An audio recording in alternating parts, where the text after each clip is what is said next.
Digital wallets, fintech, and neobanks are transforming banking through innovation. As more traditional banks take on a digital-first approach, we explore a future where technology is redefining our banking solutions.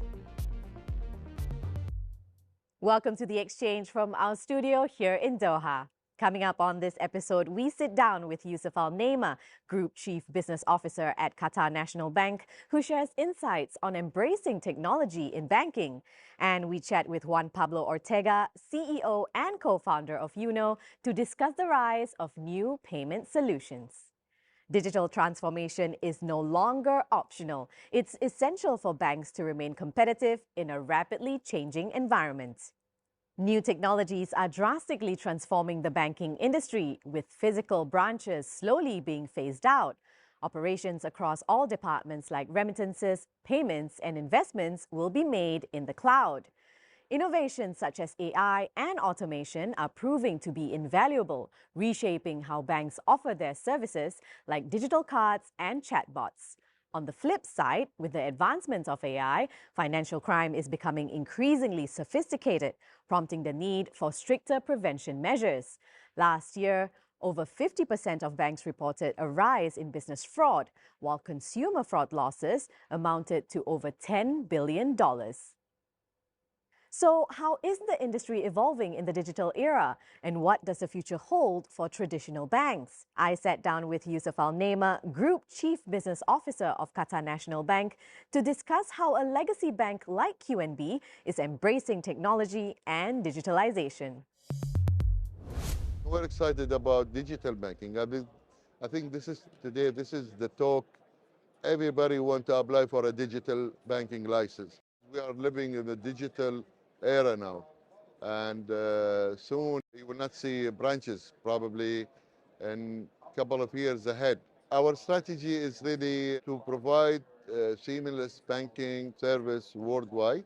We have a presence all the way from the UK all the way to China. We are in more than 28 countries. Banking is evolving and is advancing to the next stage because of technology. Today the spending on technology is huge. The rise of online-only digital banks or neobanks has dialed up competition in the financial services market, especially among younger consumers. Our reporter Cyril Forneris is in Switzerland, where neobanks are giving their traditional predecessors a run for their money. Hello, Laila. I'm here in Geneva, where financial institutions like banks are a normal part of the Swiss landscape. But that's quickly changing. New digital players known as neobanks are making their marks. They're banks that operate mainly online without any physical branches. Let's take a look. Alpian is a neobank that carved out a place for itself in this growing market.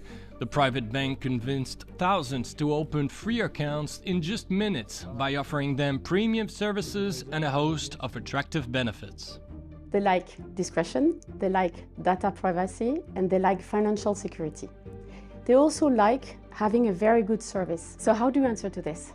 Throughout our hybrid model, cutting-edge technology with human expertise. If you want, you can be accompanied by a wealth advisor directly through your phone. And at the same time, we keep evolving all the time. We are purely digital. We have no legacy at all. So for us, it's very easy to move. It's very easy to be agile. From one week to another one, we're able to implement new technologies very fast.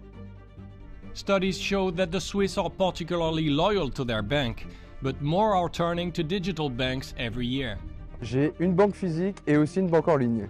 Je l'ai fait récemment parce qu'il y avait plein d'avantages au niveau des non-frais à l'étranger. C'est très pratique en réalité, je ne regrette pas, mais j'ai bien conservé une banque physique également en plus. J'ai pas forcément eu l'occasion de créer un compte dans une banque en ligne. J'y ai jamais pensé, tout simplement, j'ai toujours eu un compte avec une banque en physique. J'aime bien avoir quelque chose vraiment que je peux discuter, avoir un contact avec quelqu'un, quoi. C'est encore des startups, donc forcément on va pas mettre tout son capital dessus. According to a report by financial experts at Deloitte, Swiss retail banks are falling behind in digitalization, giving neobanks like Alpian an opportunity to drive innovative change. Over to you, Leila.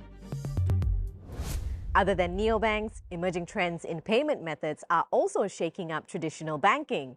I spoke with Juan Pablo Ortega, CEO and co-founder of Uno, a company that provides innovative payment solutions, to explore how alternative methods are reshaping the financial landscape. We have seen a rise of APMs, alternative payment methods. So for a while, companies used to span accepting credit cards and debit cards. But then you look at, for example, Saudi Arabia.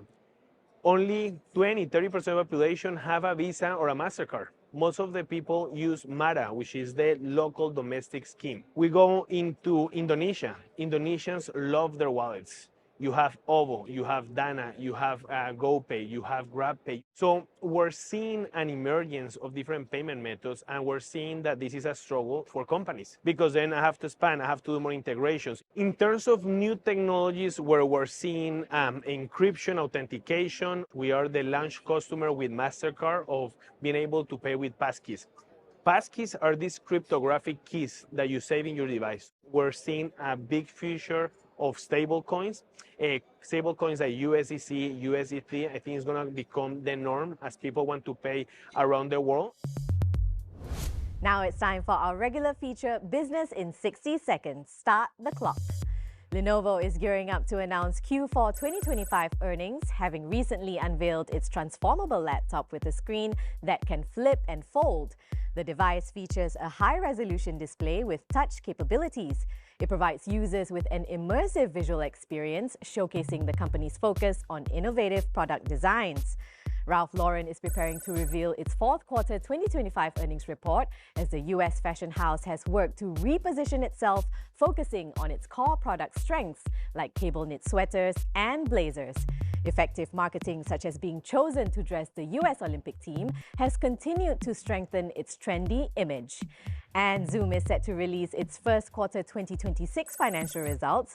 The video conferencing company has made various technological advancements. This includes the new Zoom Business Services for marketing, customer care, and sales. It's also enhanced its offering for content creation and asset management.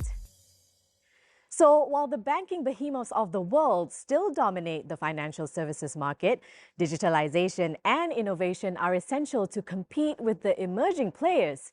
For consumers, this means learning to adapt to a new way of saving and spending their money, and perhaps banking on a digital future.